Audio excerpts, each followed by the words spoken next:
प्रिय साथियों, आज हम देखेंगे परिमाप और क्षेत्रफल के अंतर्गत कार्यपत्रक 3 को। इसमें पहला क्वेश्चन है, नीचे बनी हुई आकृतियों का परिमाप ज्ञात कीजिए। परिमाप का मतलब क्या होता है? परिमाप का मतलब होता है जो आकृति हमारी होती है उसके चारों ओर की माप, उसको हम परिमाप कहते हैं। तो कहीं भी एक बिंदु से हम स्टार्ट करके इस आकृति के चारों ओर घूमकर देख लेते हैं, उसको जोड़ लेते हैं। अगर हम यहाँ से चलना स्टार्ट करते हैं तो ये 6 सेंटीमीटर, 6 और ये 3 सेंटीमीटर, 6 और 3 9, और ये 6 सेंटीमीटर, 9 और 6 15, और ये 3 सेंटीमीटर। तो टोटल जो होगा 6 और 3 9, 9 और 6 15 और 3 18। तो इस तरह से इस आकृति का जो परिमाप होगा वो होगा 18 सेंटीमीटर। दूसरी आकृति है, इसका परिमाप ज्ञात करना है। कहीं भी एक पॉइंट से हम चलना स्टार्ट करते हैं। यहाँ से अगर हम चलते हैं तो 3, 3 और 1 4, 5 6 7 8, 8 और 3 11, 12 13 14 15 16। तो ये हो जाएगी 16 सेंटीमीटर। इसको देखते हैं। यहाँ से चलना अगर हम स्टार्ट करें तो 3, 3 और 5 8, 8 और 2 10, 10 और 2 12, 12 और 5 17 सेंटीमीटर। तो इस तरह से हम क्या करते हैं, जो आकृति हमको दी रहती है उस आकृति का हम परिमाप ज्ञात करते हैं। फिर उसके बाद है क्वेश्चन नंबर 2, नीचे बनी आकृतियों के आधार पर निम्न प्रश्नों के उत्तर दीजिए। यहाँ पर ये जो आकृति में छोटे छोटे वर्ग दिए हैं, यहाँ प्रश्न में बात की है सेंटीमीटर की। तो यहाँ पर हम क्या करेंगे, ये जो छोटा वर्ग है इस छोटे वर्ग की भुजा को 1 सेंटीमीटर मानकर चलेंगे। अब इसमें 3 पॉइंट पूछे गए हैं और तीनों पॉइंट में परिमाप शब्द आया है। इसमें भी आया है, इसमें भी आया और इसमें भी आया है। तो सबसे पहले हम क्या करते हैं, तीनों आकृतियों के, आकृति ए, आकृति बी और आकृति सी, तीनों आकृतियों के हम परिमाप ज्ञात कर लेते हैं पहले। तो कैसे भी चलना स्टार्ट करते हैं। अगर यहाँ से चलना स्टार्ट करें तो 1 2 3 4 5 6 7 8 9 10 11 12, इसका परिमाप होगा 12। अगर हम सेंटीमीटर बोलते हैं तो 12 सेंटीमीटर होगा। इसका देख लेते हैं। 1, यहाँ से चलना स्टार्ट कर रहे हैं, 1 2 3 4 5 6 7 8 9 10 11 12 13 14 15 16 17 18 19 20, इसका होगा 20 सेंटीमीटर। इसका देख लेते हैं। यहाँ से चलना स्टार्ट करते कैसे भी कर सकते हैं। 1 2 3 4 5 6 7 8 9 10 11 12, इसका भी आएगा 12 सेंटीमीटर। ठीक। तो अब हमको सबसे पहले प्रश्न का उत्तर देना है। आकृति ए का परिमाप लिखिए। तो आकृति ए का परिमाप कितना है, 12। यहाँ लिखेंगे 12। फिर दूसरा प्रश्न है, किन दो आकृतियों का परिमाप समान है, उनके नाम लिखिए। तो आकृति ए, इसका परिमाप है 12 सेंटीमीटर और आकृति सी, इसका परिमाप भी है 12 सेंटीमीटर। मतलब इन दो आकृतियों के परिमाप समान है। तो हम लिखेंगे आकृति ए व आकृति सी। फिर अगला पूछा है, कौन सी आकृति का परिमाप सबसे ज़्यादा है। तो ये सबसे ज़्यादा है, आकृति बी का परिमाप। लिखेंगे आकृति बी। उसके बाद हम चलते हैं अगले प्रश्न की तरफ। प्रश्न क्रमांक 3 हमको दिया है, दिए गए ग्रिड चार्ट पर, ये एक तरह से ग्रिड चार्ट दिया है और इस ग्रिड चार्ट पर 16 वर्ग सेंटीमीटर क्षेत्रफल वाले एक आयत, वर्ग और त्रिभुज की आकृतियाँ बनाइए। मतलब ये जो ग्रिड चार्ट दिया है, इस ग्रिड चार्ट में हमको एक बनाना है आयत, एक बनाना है वर्ग और एक बनाना है त्रिभुज। यदि एक खाना 1 वर्ग सेंटीमीटर हो, एक खाना 1 वर्ग सेंटीमीटर है, मतलब प्रत्येक भुजा जो है ये 1-1 सेंटीमीटर की है। तो सबसे पहले क्या बनाना है, आयत। हम जानते हैं कि जो आयत होता है उसमें आमने सामने की भुजाएं समान होती है, चारों भुजाएं समान नहीं होती। और कितने वर्ग सेंटीमीटर वाला बनाना है, 16। तो 16 वर्ग सेंटीमीटर वाला बनाने के लिए देखो हम क्या करते हैं, कैसे भी स्टार्ट कर देते हैं। जैसे हमने यहाँ से ले लिए 8, 8 वर्ग ले लिए, 1 2 3 4 5 6 7 8, यहाँ से हम 8 वर्ग ले लेते हैं। देखिए ये इस तरह से, देखिए 1 2 3 4 5 6 7 8, 8 वर्ग ये हो गए।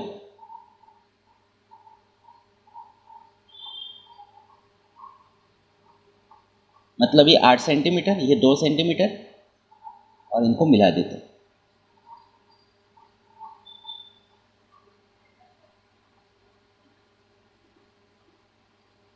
तो ये बन गया एक आयत। इसमें देखेंगे आप तो लंबाई कितनी है, 1 2 3 4 5 6 7 8, और चौड़ाई कितनी है, 1 2, लंबाई गुना चौड़ाई मतलब 8 दूनी 16, तो ये बराबर 16 वर्ग सेंटीमीटर है। ये आप गिन भी सकते हो। तो इसमें बराबर आपको 1 2 3 4 5 6 7 8 9 10 11 12 13 14 15 16, तो ये हमारा क्या बन गया, 16 वर्ग सेंटीमीटर क्षेत्रफल वाला एक आयत बन गया। आयत मतलब जिसमें आमने सामने की भुजाएं समान होती है। अब बनाना है वर्ग। वर्ग में चारों भुजाएं समान होती है, तो चारों भुजाएं समान होती है तो हम 4x4 का बना लेंगे। इस तरह से बनाते हैं।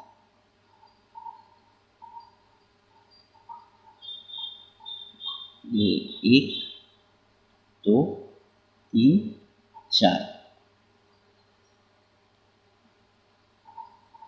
4x4 का बनाना पड़ेगा। वर्ग की बात है क्योंकि वर्ग में चारों भुजाएं जो है वो समान होती है। इस तरह से ये बन गया हमारा वर्ग 16 वर्ग सेंटीमीटर का। 1 2 3 4, 4 और 4 8, 4 12 और 4 16, और सभी भुजाएं इसमें कैसी है, समान है। अब बनाना है त्रिभुज। त्रिभुज बनाने के लिए हमको एक सावधानियां रखना पड़ेगा। जैसे मान लीजिए हमारा ये एक वर्ग है, इसको अगर हम काटते हैं तो ये आधा हो जाएगा क्योंकि ज़रूरत पड़ेगी यहाँ पे इस। तो अगर इस तरह से आधे आधे मिलते हैं तो दो आधों को जोड़कर हमको एक करना है। तो देखते हैं किस तरह से हमारा 16 वर्ग सेंटीमीटर का एक त्रिभुज बनेगा। तो इसके लिए हम इस तरह से बनाते हैं। यहाँ से हम ले लेते हैं 1 2 3 4 5 6 7 और 8, ठीक है, 8 ले लिए। 1 2 3 4 5 6 7 8। उसके बाद में हम 8 लेने के बाद ऊपर के हम लेते हैं 6। तो ये 1 2, एक छोड़ दिया इधर का, एक छोड़ दिया इधर का, 1 2 3 4 5 6, 6 हो गए। और फिर हम लेते हैं 4 ऊपर के, 1 2 3 4, ठीक। और इस तरह से ये वाला पॉइंट हम पकड़ लेते हैं। अब इनको मिलाते हैं, इनको मिलाते हैं। तो ये इसको मिलाया और इसको मिला दिए,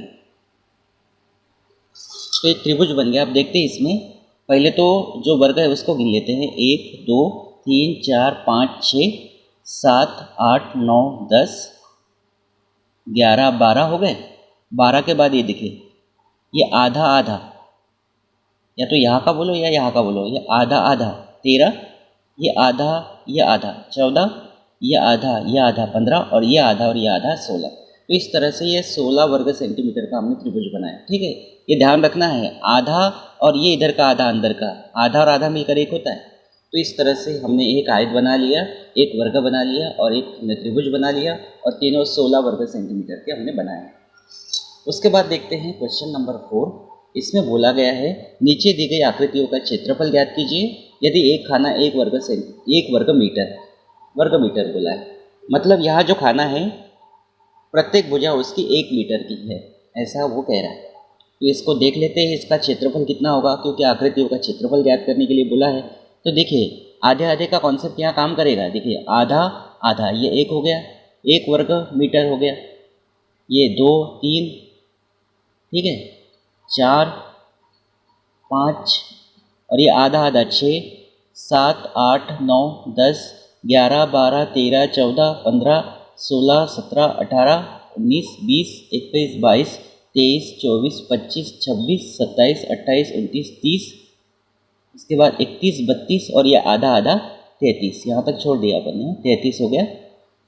33 के बाद इधर चलते हैं, 34, 35, 36, ये आधा आधा 37, आधा आधा 38, 39, 40, 41, ये आधा आधा 42 और ये आधा आधा 43।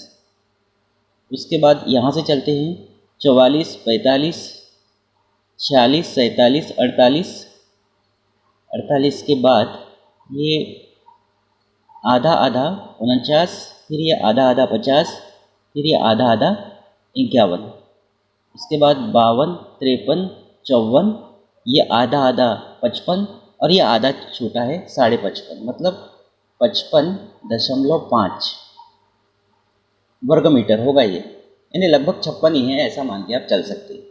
इसको देख लेते हैं, पहले हम वर्गों को देख लेते हैं, 1, 2, 3, 4, ये आधा आधा 1, 5, आधा आधा 1, 6, ये आधा आधा 1, 7 और ये आधा आधा 1, 8, ये हो जाएगा 8 मीटर स्क्वायर यानी वर्ग मीटर। इसको देख लेते हैं कितना है ये है 1, 2, 3, 4, 5, 6, 7, 8, 9, 10, 11, 12, 13, ये गिन चुके हैं, 14, 15, 16, 17, उसके बाद ये आधा आधा 18, 19, 20, 21, 22, 23, 24, 25, 26, 27, 28, 29, ये हो जाएगा 29 मीटर स्क्वायर। ठीक है, बहुत ध्यान से ये काम करना पड़ेगा, तब जाके आप इसको समझ पाएंगे, क्योंकि आधा आधा गिनना ये इसमें सबसे कठिन काम है। अब क्या बोला, उपरोक्त आकृतियों के आधार पर निम्न प्रश्नों के उत्तर लिखना है या हल कीजिए। इस आकृति का क्षेत्रफल सबसे ज़्यादा है, तो इस आकृति का क्षेत्रफल सबसे ज़्यादा है तो हम लिखेंगे हवाई जहाज का, हवाई जहाज। दूसरा पूछा है, तारे की तुलना में, ये तारा है, ये पंखा है, ये हवाई जहाज है, तारे की तुलना में पंखे का क्षेत्रफल कितना वर्ग मीटर ज़्यादा है। तारे की तुलना में पंखे का क्षेत्रफल कितना वर्ग मीटर ज़्यादा है, तो ज़्यादा में से कम को घटा लेते हैं, 29 में से 8 को माइनस करेंगे तो कितना आएगा, 21 मीटर स्क्वायर। मतलब ये जो तारे का क्षेत्रफल है, इससे पंखे का क्षेत्रफल 21 मीटर स्क्वायर ज़्यादा है, क्योंकि 8 है, ये 29 है, तो 21 ज़्यादा है। ऐसा, क्या तारे व पंखे का कुल क्षेत्रफल हवाई जहाज के क्षेत्रफल के बराबर है। मतलब तारा और पंखा अगर दोनों के क्षेत्रफल को जोड़ते हैं तो क्या हवाई जहाज के क्षेत्रफल के बराबर होता है क्या। तो देखते हैं, 29, 29 और 8 37 और यह है 55.5, इन दोनों का टोटल इसके करीब भी नहीं जा रहा है। मतलब तारे और पंखे का जो क्षेत्रफल है वो हवाई जहाज के क्षेत्रफल के बराबर नहीं है। अगला है, कितने तारों का क्षेत्रफल हवाई जहाज के क्षेत्रफल के बराबर होगा। मतलब एक तारे का क्षेत्रफल 8 मीटर स्क्वायर है, ऐसे कितने तारे मिलकर इसके आसपास पहुंचेंगे। तो लगभग 7 तारे लगेंगे, 8 ही 7 ही 56, करीब 56 है, तो लगभग ऐसे 7 तारे अगर मिल जाए तब इसके क्षेत्रफल के बराबरी कर पाएंगे। तो बोला है कितने तारों का क्षेत्रफल हवाई जहाज के क्षेत्रफल के बराबर है, तो हम लिखेंगे 7 तारों का।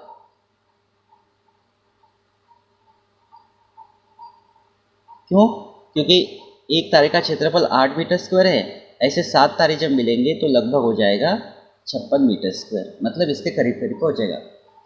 तो कितने तारों का क्षेत्रफल हवाई जहाज के क्षेत्रफल के बराबर होगा, 7 तारों का। एक हवाई जहाज, 2 पंखे व 5 तारों का कुल क्षेत्रफल कितना है, तो इन तीनों को जोड़ना पड़ेगा। एक हवाई जहाज बोला है तो एक हवाई जहाज का क्षेत्रफल यहाँ लिख लेते हैं, अच्छे से थोड़ा सिस्टमेटिक लिखते हैं ना। देखो, एक हवाई जहाज बोला है तो एक हवाई जहाज का क्षेत्रफल कितना है, 55.5। 2 पंखे प्लस एक पंखे का कितना है, 29, तो 2 पंखे का बोला है तो 2 गुणा 29, वो 5 तारों प्लस 5 तारों, एक तारे का कितना है, 8। इसको हल करना पड़ेगा। देखो, ये हो गया एक हवाई जहाज, 2 पंखे और 5 तारे, तो 55.5 प्लस 29 का 2 में गुणा करेंगे, ये होगा 58 और प्लस ये होगा 40। इन तीनों को जोड़ लेंगे तो 0.5 तो वैसे ही रहेगा। फिर यहाँ 0, 8, 8 और 5 13, 13 के 3, हासिल का 1 और 4 5, 5 और 5 10 और 5 15। ये होगा 153.5 मीटर स्क्वायर। तो इस तरह से हमने क्या किया, कार्यपत्रक 3 को यहाँ कर लिया है कंप्लीट। फिर अगले कार्यपत्रक को हम अगले वीडियो में लेकर आएंगे। अभी तक अगर आप लोगों ने मेरे चैनल को सब्सक्राइब नहीं किया है तो चैनल को सब्सक्राइब कर लीजिए, बेल आइकन को प्रेस कर लीजिए। Thank you.